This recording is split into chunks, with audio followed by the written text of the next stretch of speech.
आदिदेव नमस्तुभ्यं प्रसीद मम भास्कर। दिवाकर नमस्तुभ्यं प्रभाकर नमोऽस्तुते। सप्ताश्वरथमारूढं प्रचण्डं कश्यपात्मजं श्वेतपद्मधरं देवं तं सूर्यं प्रणमाम्यहम्। लोहितं रथमारूढं सर्वलोकपितामहं महापापहरं देवं तं सूर्यं प्रणमाम्यहम्। त्रैगुण्यं च महासूरं ब्रह्मविष्णुमहेश्वरं महापापहरं देवं तं सूर्यं प्रणमाम्यहम्। बृंहितं तेजसां पुञ्जं वायुराकाशमेव च प्रभुस्त्वं सर्वलोकानां तं सूर्यं प्रणमाम्यहम्। बन्धूकपुष्पसङ्काशं हारकुण्डलभूषितं एकचक्रधरं देवं तं सूर्यं प्रणमाम्यहम्। तं सूर्यं लोककर्तारं महातेजः प्रदीपनं महापापहरं देवं तं सूर्यं प्रणमाम्यहम्। श्रीविष्णुं जगतां नाथं ज्ञानविज्ञानमोक्षदं महापापहरं देवं तं सूर्यं प्रणमाम्यहम्। सूर्याष्टकं पठेन्नित्यं ग्रहपीडप्रणाशनम् अपुत्रो लभते पुत्रं दरिद्रो धनवान् भवेत्। अमिषं मधुपानं च यः करोति रवेर्धिने सप्तजन्म भवेद्रोगी जन्म जन्म दरिद्रता। स्त्रीतैलमधुमांसानि ये त्यजन्ति रवेर्धिने न व्याधिशोक दारिद्र्यं सूर्यलोकं स गच्छति।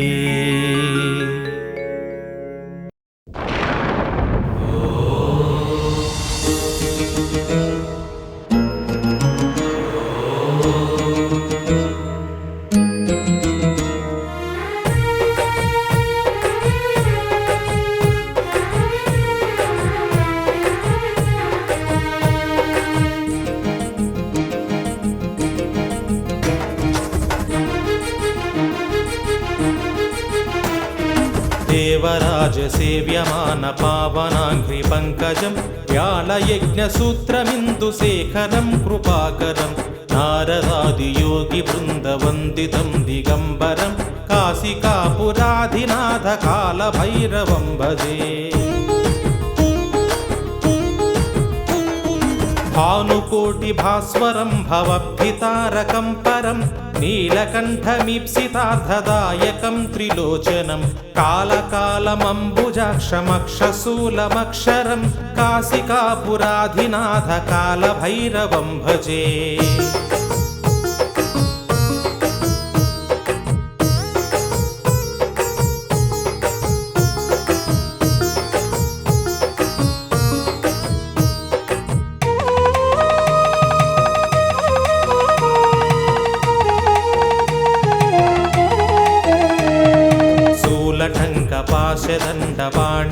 श्यामकायमादिकारणं श्यामकायमादिदेवमक्षरं निरामयं भीमविक्रमं प्रभुं विचित्रताण्डवप्रियं काशिकापुराधिनाथकालभैरवं भजे।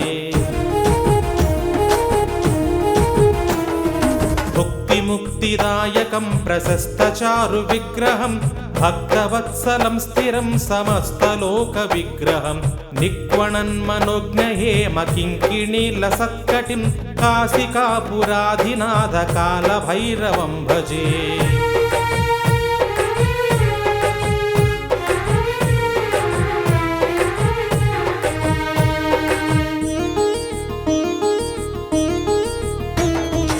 धर्मसेतुपालकं त्वधर्ममार्गनाशकं कर्मपाशमोचकं सुशर्मदायकं विभुं स्वर्णवर्णकेशपाशशोभिताङ्गमण्डलं काशिकापुराधिनाथकालभैरवं भजे।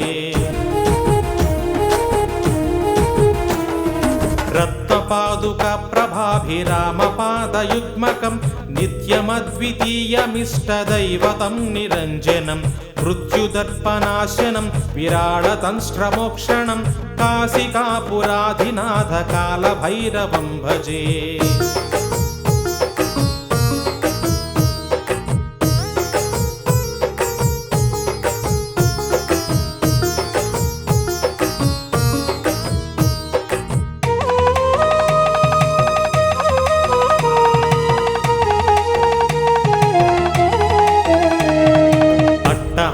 भिन्नपद्मजाण्डकोशसन्ततिं दृष्टिपातनष्टपापजालमुग्रनाशनम् अष्टसिद्धिदायकं कपालमालिकां धरं काशिकापुराधिनाथकालभैरवं भजे।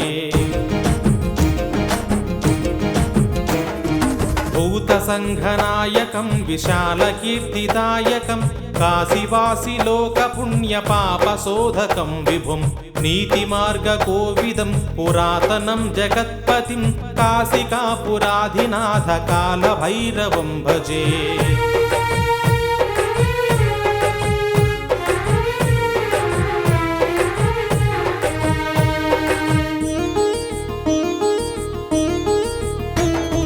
कालभैरवाष्टकं पठन्ति ये मनोहरं ज्ञानमुक्तिसाधकं विचित्रपुण्यवर्धनं कालभैरवाष्टकं पठन्ति ये मनोहरं ज्ञानमुक्तिसाधकं विचित्रपुण्यवर्धनं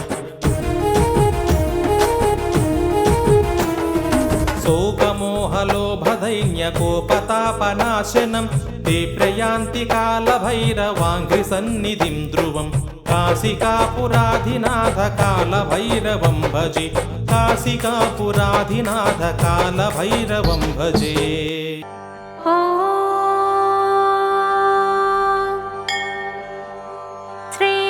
श्रीभास्कराष्टकम् श्रीपद्मिनी समरुणोज्ज्वलकान्तिमन्तं मौनीन्द्रवृन्दसुरवन्दितपादपद्मं नीरेजसम्भवमुकुन्द शिवस्वरूपं श्रीभास्करं भुवनबान्धवमाश्रयामि मार्ताण्डमेशमखिलात्मकमं सुमन्त मानन्दरूपमणिमादिकसिद्धिदं च आद्यन्तमध्यरहितं च शिवप्रदं त्वां श्रीभास्करं नतजनाश्रयमाश्रयामि सत्तास्वमभ्रमणिमाश्रितपारिजातं जाम्बूनदाभमतिनिर्मलदृष्टिदं च दिव्याम्बराभरणभूषितचारुमूर्तिं श्रीभास्करं ग्रहगणाधिपमाश्रयामि पापार्तिरोगभयदुःखहरं शरण्यं संसारगाढतमसागरतारकं च हंसात्मकं दैत्यमहस्करं त्वां श्रीभास्करं कमलबान्धवमाश्रयामि प्रत्यक्षदैवमचलात्मकमच्युतं च भक्तप्रियं सकलसाक्षिणमप्रमेयम् सर्वात्मकं सकललोकहरं प्रसन्नं श्रीभास्करं जगदधीश्वरमाश्रयामि ज्योतिस्वरूपमघसञ्चयनाशकं च तापत्रयान्तकमनन्तसुखप्रदं च कालात्मकं ग्रहगणेन सुसेवितं च श्रीभास्करं भुवनरक्षकमाश्रयामि सृष्टिस्थितिप्रलयकारणमीश्वरं च दृष्टिप्रदं परमतुष्टिदमाश्रितानाम् इष्टार्थदं सकलकष्टनिवारकं च श्रीभास्करं मृगपतीश्वरमाश्रयामि आदित्यमार्तजनरक्षकमव्ययं च छायाधवं कनकरेतसमग्निगर्भं सूर्यं कृपालुमखिलाश्रयमादिदेवं लक्ष्मीनृसिंहकविपालकमाश्रयामि श्रीभास्कराष्टकमिदं परमं पवित्रं यत्र श्रुतं च पठितं सततं स्मृतं च तत्र स्थिराणि कमलाप्तकृपाविलासै दीर्घायुरर्थबलवीर्यसुतादिकानि इति श्रीभास्कराष्टकम्। ॐ श्रीरवि अष्टकम्। उदयात्रिमस्तकमहामणिं लसत् कमलाकरैकसुहृदं महोजसं गदपङ्कशोषणमघौघनाशनं शरणं गतोऽस्मि रविमं सुमालिनं तिमिरापहारनिरतं निरामयं निजरागरं जगत्रयं विभुं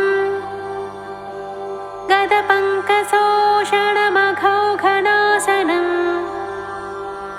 शरणं गतोऽस्मि रविमं सुमालिनं दिनरात्रिभेदकरमद्भुतं परं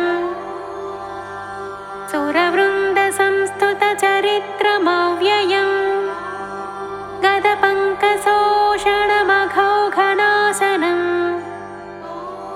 शरणं गतोऽस्मि रविमं सुमालिनं श्रुतिसारपारमजरामयं परं रमणीयविग्रहमुदग्ररोचिषं गदपङ्कशोषणमघौघनाशनं शरणं गतोऽस्मि रविमं सुमालिनं शुकपक्षतुण्डसदृशाश्वमण्डलम् अचलावरोहपरिगीतसाहसं गदपङ्कशोषणमघौघनाशनं शरणं गतोऽस्मि रविमं सुमालिनं श्रुतितत्त्वगम्यमखिलाक्षिगोचरं जगदेकदीपमुदयास्तरागिणं गदपङ्कशोषणमघौघनाशनं शरणं गतोऽस्मि रविमं सुमालिनं श्रितभक्तवत्सलमशेषकल्मष क्षयहेतुमक्षयफलप्रदायकं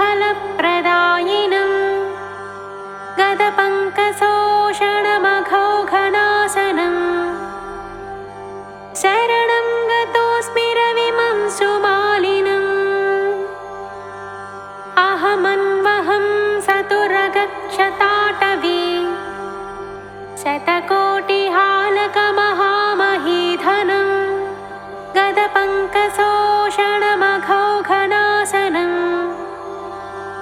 शरणं गतोऽस्मि रविमं सुमालिनम् इति सौरमष्टकमहर्मुखे रविम् प्रणिपत्य यः पठति भक्तितो नरः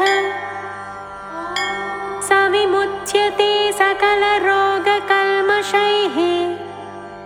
सवितुः समीपमपि सम्यगाप्नुयात् इति श्रीरवि अष्टकम्। ॐ श्री आदित्य द्वादशनामस्तोत्रम्।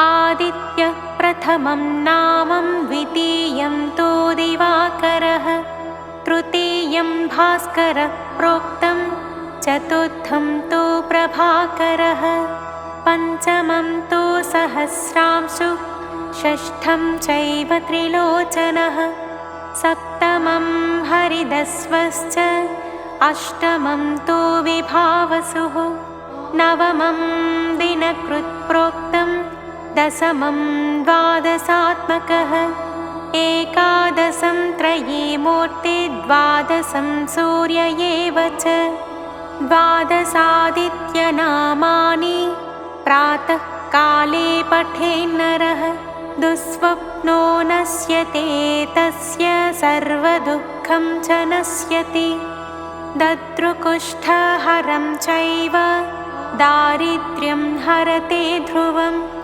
सर्वतीर्थकरं चैव सर्वकामफलप्रदं यः पठेत् प्रातरुत्थाय भक्त्या स्तोत्रमिदं नरः सौख्यमायुस्तथारोग्यं लभते मोक्षमेव च इति श्री आदित्य द्वादशनामस्तोत्रम्।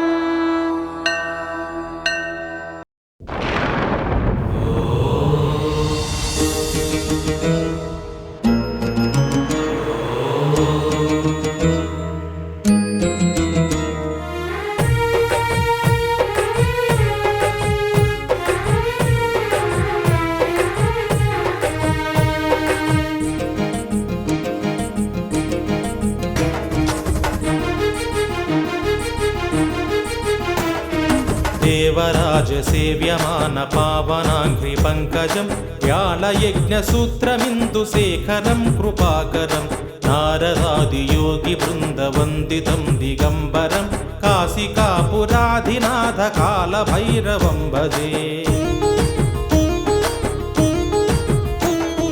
भानुकोटिभास्वरं भवद्भितारकं परं नीलकण्ठमीप्सितार्थदायकं त्रिलोचनं कालकालमम्बुजाक्षमक्षशूलमक्षरं काशिकापुराधिनाथकालभैरवं भजे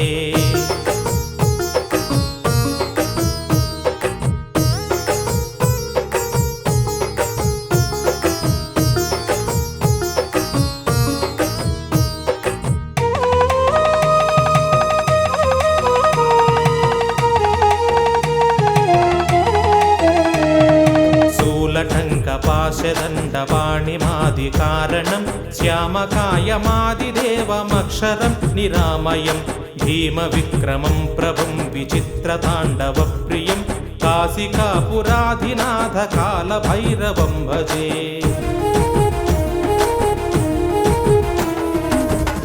मुक्तिदायकं प्रशस्तचारुविग्रहं भक्तवत्सलं स्थिरं समस्तलोकविग्रहं निक्वणन्मनोज्ञहेमकिङ्किणीलसत्कटिं काशिकापुराधिनाथकालभैरवं भजे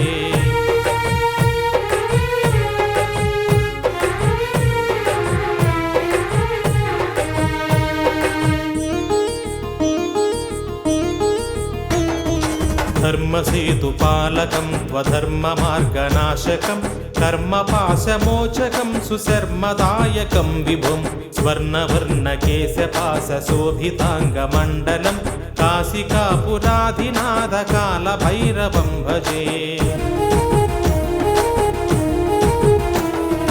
रत्नपादुकप्रभाभिरामपादयुग्मकं नित्यमद्वितीयमिष्टदैवतं निरञ्जनं मृत्युदर्पनाशनं विराडतंष्ट्रमोक्षणं काशिकापुराधिनाथकालभैरवं भजे।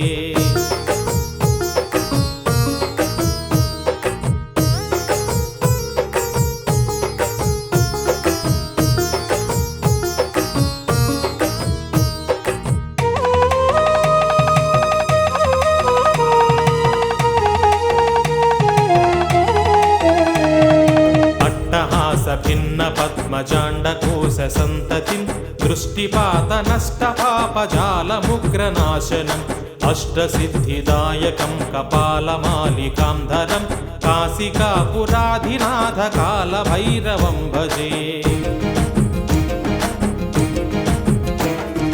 भूतसङ्घनायकं विशालकीर्तिदायकं काशीवासिलोकपुण्यपापशोधकं विभुं नीतिमार्गकोविदं पुरातनं जगत्पतिं काशिकापुराधिनाथकालभैरवं भजे।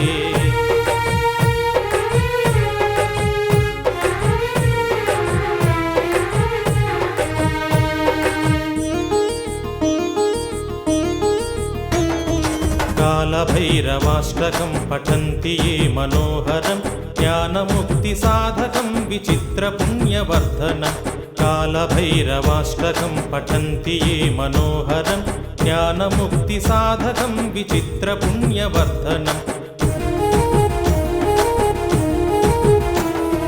शोकमोहलोभदैन्यकोपतापनाशनं ते प्रयान्ति कालभैरवाङ्घ्रिसन्निधिं ध्रुवं काशिकापुराधिनाथकालभैरवं भजे। काशिकापुराधिनाथकालभैरवं भजे। ॐ श्री आदित्यस्तवं ब्रह्मोवाच नमस्ये यन्मयं सर्वमेतत्सर्वमयश्च यः विश्वमूर्तिः परं ज्योतिर्यत्तध्यायन्ति योगिनः यरुण्मयो यो यजुषां निधानं साम्नां च यो योनिरचिन्त्य शक्तिः त्रयीमयस्थूलतयाथमात्रा परस्वरूपो गुणपारयोग्यः त्वां सर्वहेतुं परमं च वेद्यमाद्यं परं ज्योतिरवेद्यरूपम् स्थूलं च देवात्मतया नमस्ये भास्वन्तमाद्यं परमं परेभ्यः सृष्टिं करोमि यदहं तव शक्तिराज्ञा तत्प्रेरितो जलमहीपवनाग्निरूपा तद्देवतादिविषयां प्रणवाद्यशेषां नात्मेच्छया स्थितिलयावपि तद्वदेव वह्निस्त्वमेव जलशोषणतः पृथिव्याः सृष्टिं करोषि जगतां च तथाद्यपाकम् व्यापी त्वमेव भगवन् गगनस्वरूपम् त्वं पञ्चधा जगदिदं परिपासि विश्वम् यज्ञैर्यजन्ति परमात्मविदो भवन्तं विष्णुस्वरूपमखिलेष्टिमयं विवस्वन् ध्यायन्ति चापि यतयो नियतात्मचित्ताः सर्वेश्वरं परममात्मविमुक्तिकामा नमस्ते देवरूपाय यज्ञरूपाय ते नमः परब्रह्मस्वरूपाय चिन्त्यमानाय योगिभिः उपसंहर तेजो यत्तेजसः संहतिस्तव सृष्टिर्विधाताय विभो सृष्टौ चाहं समुद्यतः मार्कण्डेय उवाच इत्येवं संस्तुतो भास्वां ब्रह्मणा सर्गकर्तृणा उपसंहृतवांस्तेजः परं स्वल्पमधारयत् चकार च ततः सृष्टिं जगतः पद्मसंभवः तथा तेषु महाभाग पूर्वकल्पान्तरेषु वै देवासुरादीन्मत्यांश्च पश्वादीन् वृक्षविरुधः ससज्ज पूर्वमद्ब्रह्मानरकांश्च महामुने इति श्रीमार्कण्डेयपुराणे शततमोऽध्याये ब्रह्मकृतश्री आदित्यस्तवम्।